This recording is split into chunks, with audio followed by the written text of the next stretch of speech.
নমস্কাৰ, মই মৌজিদ। বন্ধুসকল, পলকতে চাওক আজি সন্ধিয়াৰ 7টা গুৰুত্বপূৰ্ণ খবৰ। প্ৰথমটো খবৰ, বিশ্বকাপত যোৱা ভয়ংকৰ ভূমিকম্পৰ কবলত ভেনিজুৱেলা। মাত্ৰ 1 মিনিটৰ ভিতৰত দুটাকৈ বৰ ভূমিকম্পে তছনছ কৰিলে ভেনিজুৱেলা। এই ভয়ংকৰ ভূমিকম্পত এই পৰ্যন্ত 10,000 লোকৰ মৃত্যু হৈছে। মৃতকৰ সংখ্যা 1 লাখ পৰ্যন্ত বৃদ্ধি হোৱাৰ আশংকা প্ৰকাশ কৰা হৈছে। আৰু এই ভয়ংকৰ ভূমিকম্পৰ পিছতে সমগ্ৰ ভেনিজুৱেলাত ইমাৰ্জেঞ্চি ঘোষণা কৰা হৈছে। বিগত 100 বছৰৰ ভিতৰত ইতিহাসৰ অন্যতম ভয়ংকৰ ভূমিকম্প এয়া।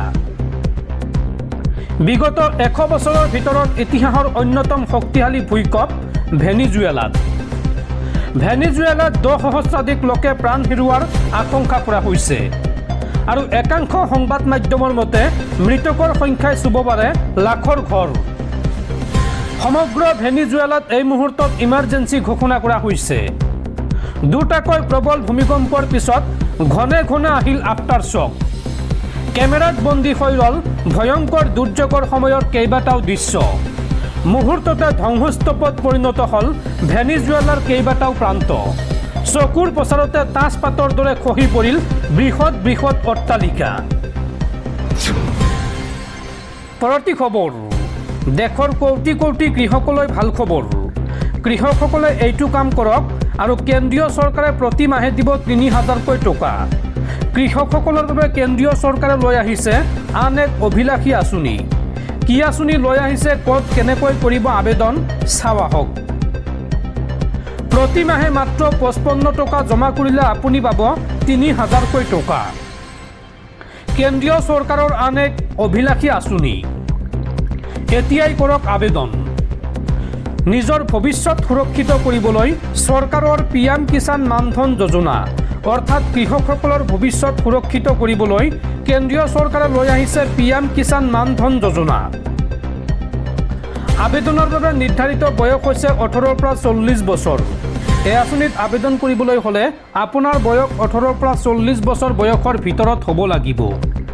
আৰু বয়স অনুসৰি মাহে 55ৰ পৰা 200 টকা পৰ্যন্ত দিব লাগিব প্ৰিমিয়াম। আপুনি যিমান দিব তাৰ সমপৰিমাণৰ ধন দিব কেন্দ্ৰীয় চৰকাৰে। আৰু 60 বছৰৰ পিছত প্ৰতি মাহে 3,000 টকাৰ নিশ্চিত পেঞ্চন আপুনি লাভ কৰিব। আৰু কৃষকগৰাকীৰ মৃত্যু হ'লে পৰিয়ালে পাব 50% পৰিয়াল পেঞ্চন। আপুনি এই আঁচনিত আবেদন কৰিবলৈ আজিয়ে আপোনাৰ নিকটৱৰ্তী CSC কেন্দ্ৰত যোগাযোগ কৰক। কি কি নথিপত্ৰ লাগিব চাওঁ আহক। আধাৰ কাৰ্ড, বেংকৰ পাছবুক আৰু মাটিৰ নথিৰে বিনামূলীয়াকৈ আপুনি এই আঁচনিত আবেদন কৰিব পাৰিব। আৰু লগতে PM কিষাণৰ কিস্তিৰ পৰাই পোনপটীয়াকৈ কাটিব পাৰিব আপোনাৰ প্ৰিমিয়াম। জেপৰ পৰা বেলেগকৈ আপুনি পইচা দিয়াৰ কোনো প্ৰয়োজন নাই। আপুনি PM কিষাণৰ কিস্তিৰ পৰাও পোনপটীয়াকৈ এই আঁচনিৰ প্ৰিমিয়াম কাটিব পাৰিব। আৰু যদি আপুনি এই আঁচনিত 55 টকাৰ পৰা 200 টকাৰ ভিতৰত জমা কৰে তেন্তে 60 বছৰৰ পিছত 3,000 টকাৰ নিশ্চিত পেঞ্চন আপুনি লাভ কৰিব। অৰ্থাৎ প্ৰতি মাহে লাভ কৰিব 3,000 টকাৰ পেঞ্চন। আৰু যদি আপোনাৰ মৃত্যু হয় পৰিয়ালে 50% পেঞ্চন লাভ কৰিব। পৰৱৰ্তী খবৰ, ৰাজ্যৰ লাখ লাখ শিক্ষাৰ্থীলৈ জৰুৰী খবৰ। এতিয়াৰ পৰা মেট্ৰিকত উত্তীৰ্ণ পৰীক্ষাৰ্থীয়ে অৰ্থাৎ মেট্ৰিক পৰীক্ষাত ফেল কৰা পৰীক্ষাৰ্থীয়ে পুনৰ নামভৰ্তি কৰিব লাগিব 10ম শ্ৰেণীত। এই সন্দৰ্ভত এছাবৰ প্ৰয়োজনীয় অধিসূচনা জাৰি। নামভৰ্তি কৰি নিয়মীয়া ছাত্ৰ হিচাপে 10ম শ্ৰেণীত অধ্যয়ন কৰাটো বাধ্যতামূলক। আৰু লগতে অৱতীৰ্ণ হ'ব লাগিব 6 মাহিলী পৰীক্ষাত। অহা 14 আগষ্টৰ ভিতৰত বিদ্যালয়ত নামভৰ্তিৰ নিৰ্দেশনা জাৰি এছেবৰ। দৰ্শকসকলৰ বহুতো গুৰুত্বপূৰ্ণ খবৰ আছে। তাৰ আগতে আপোনাক জনাওঁ যে যদি আপুনি এতিয়ালৈকে এইটো ভিডিঅ'ত লাইক কৰা নাই তেন্তে এতিয়াই ভিডিঅ'টোত লাইক কৰি দিয়ক। আৰু এনেকুৱা ধৰণৰ ভিডিঅ'সমূহ নিতৌ চাবলৈ চেনেলটো ছাবস্ক্ৰাইব কৰি কাষত থকা বেল আইকনটো প্ৰেছ কৰি ৰাখক।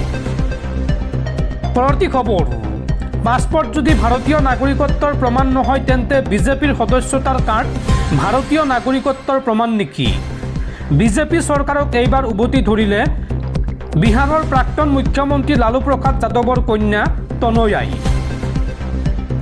বিজেপিৰ সদস্যতাৰ কাৰ্ড ভাৰতীয় নাগৰিকত্বৰ প্ৰমাণপত্ৰ নেকি? লালু প্ৰসাদ যাদৱৰ কন্যাই এইবাৰ উভতি ধৰিলে বিজেপি চৰকাৰক। পাছপোৰ্ট নাগৰিকত্বৰ প্ৰমাণ নহয় বুলি স্পষ্ট কৰিছে বিদেশ মন্ত্ৰালয়ে। বিদেশ মন্ত্ৰালয়ৰ মতে পাছপোৰ্ট থাকিলে ভাৰতীয় নাগৰিক নহয়। বিদেশ মন্ত্ৰালয়ৰ মতে পাছপোৰ্ট কেৱল ভ্ৰমণৰ ডকুমেণ্টহে। আৰু এই সন্দৰ্ভত এইবাৰ বিজেপি চৰকাৰক প্ৰশ্ন কৰিছে লালু প্ৰসাদ যাদৱৰ কন্যা ৰোহিণী আচাৰ্যয়ে। Passport, Aadhaar card, voter card, PAN card, driving licence নাগৰিকত্বৰ প্ৰমাণপত্ৰ নহয় যদি তেন্তে নাগৰিকত্বৰ প্ৰমাণপত্ৰ কি সেয়া স্পষ্ট কৰি দিব লাগে মোদী চৰকাৰে। বিজেপিৰ সদস্যতাৰ কাৰ্ড ভাৰতীয় নাগৰিকত্বৰ প্ৰমাণ নেকি বুলি প্ৰশ্ন কৰিছে ৰোহিণীয়ে। পৰৱৰ্তী খবৰ, নলবাৰীত পুনৰ ৰাজ্য কঁপাই যোৱা চাঞ্চল্যকৰ ঘটনা। এইবাৰ প্ৰেমৰ বাবে একেলগে চৰমপন্থা বাছি ল'লে এহাল যুৱক যুৱতীয়ে। নলবাৰীত পুনৰ সংঘটিত হৈছে চাঞ্চল্যকৰ ঘটনা। নলবাৰীৰ বালিতাৰাত একেলগে উদ্ধাৰ হৈছে এহাল যুৱক যুৱতীৰ মৃতদেহ। প্ৰেমৰ বাবে দুয়োয়ে চৰম সিদ্ধান্ত লোৱাৰ সন্দেহ। বুধবাৰে নিশাৰ পৰা সন্ধানহীন হৈ আছিল এই দুয়ো যুৱক যুৱতী। উচ্চতৰ মাধ্যমিক দ্বিতীয় বৰ্ষত অধ্যয়নৰত আছিল যুৱকজন আৰু দশম শ্ৰেণীত অধ্যয়নৰত আছিল মৃত ছাত্ৰীগৰাকী। উজ্জ্বল কলিতা আৰু নিশামণি কলিতাৰ মৃতদেহ উদ্ধাৰৰ পাছতে সমগ্ৰ অঞ্চলজুৰি এতিয়া সৃষ্টি হৈছে তীব্ৰ উত্তেজনাৰ। পৰৱৰ্তী খবৰ, ডিজিটেল এৰেষ্টৰ বিৰুদ্ধে দেশজুৰি CBIৰ অভিযান। অপাৰেশ্যন চক্ৰ ভিআৰ অধীনত দেশজুৰি অভিযান CBIৰ। দেশৰ 16খন ৰাজ্যত অভিযান চলাইছে CBIয়ে। 80টাতকৈও অধিক স্থানত একেলগে অভিযান চলাইছে CBIয়ে। 60টা বিশেষ দল গঠনেৰে ব্যাপক অভিযান CBIৰ। অসমতো CBI দলৰ ব্যাপক তালাচী। শিৱসাগৰ, চৰাইদেউৰ বিভিন্ন স্থানত অভিযান চলাইছে CBIয়ে। এই অভিযানকালত জব্দ হৈছে বহু আপত্তিজনক নথিপত্ৰ, মোবাইল ফোন, ডিজিটেল ডিভাইচ আৰু আৰ্থিক লেনদেনৰ নথিপত্ৰ জব্দ কৰিছে CBIয়ে। পৰৱৰ্তী খবৰ, আন্তঃৰাষ্ট্ৰীয় বজাৰত পুনৰ হুৰাহুৰে কমিছে খাৰুৱা তেলৰ মূল্য। আজিৰ দিনটোত প্ৰতি বেৰেল খাৰুৱা তেলৰ দাম $72 হ্ৰাস পাইছে। আজি ব্ৰেণ্ট অইল ফিউচাৰ্ছ প্ৰতি বেৰেলত 72.89 নামিছে দাম।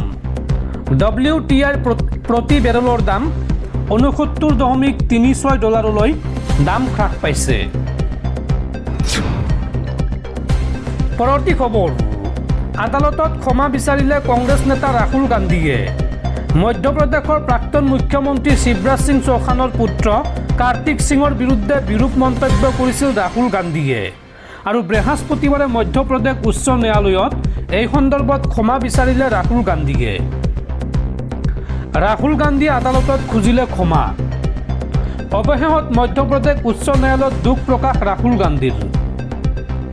শিৱৰাজ সিং চৌহানৰ পুত্ৰ কাৰ্তিকৰ বিৰুদ্ধে মন্তব্যক লৈ আদালতৰ কাষ চাপিছিল ৰাহুল গান্ধী আৰু সেই মন্তব্য কাৰ্তিক সিঙৰ সৈতে জড়িত নাছিল বুলি উচ্চ ন্যায়ালয়ত আবেদন কৰিছিল ৰাহুল গান্ধীয়ে। বিৰূপ মন্তব্যৰ সমগ্ৰ বিষয়টোক লৈ উচ্চ ন্যায়ালয়ৰ ওচৰত দুখ প্ৰকাশ কৰে লোকসভাৰ বিৰোধী দলপতি ৰাহুল গান্ধীয়ে। উল্লেখযোগ্য যে 2018 চনৰ নিৰ্বাচনী সভাত পানামা পেপাৰ্ছ লিকৰ প্ৰসংগ উত্থাপন কৰিছিল ৰাহুল গান্ধীয়ে আৰু ৰাহুল গান্ধীৰ বিৰুদ্ধে ভূপালৰ আদালতত মানহানিৰ গোচৰ তৰিছিল শিৱৰাজ সিং চৌহানৰ পুত্ৰ কাৰ্তিকে। ভূপালৰ MPMLA বিশেষ আদালতে ৰাহুল গান্ধীক জাৰি কৰিছিল ব্যক্তিগত হাজিৰাৰ চমন আৰু নিম্ন আদালতৰ এই চমনক প্ৰত্যাহ্বান জনাই মধ্যপ্ৰদেশ উচ্চ ন্যায়ালয়ৰ দ্বাৰস্থ হৈছিল কংগ্ৰেছ নেতাগৰাকী। কাৰ্তিকৰ বিৰুদ্ধে মন্তব্য কৰা নাছিলো বুলি দুখ প্ৰকাশ কৰে ৰাহুল গান্ধীয়ে আৰু বৃহস্পতিবাৰে ন্যায়াধীশ প্ৰমোদ কুমাৰ আগৰৱালাৰ বিচাৰপীঠত আবেদনৰ পৰৱৰ্তী শুনানি অনুষ্ঠিত হ'ব।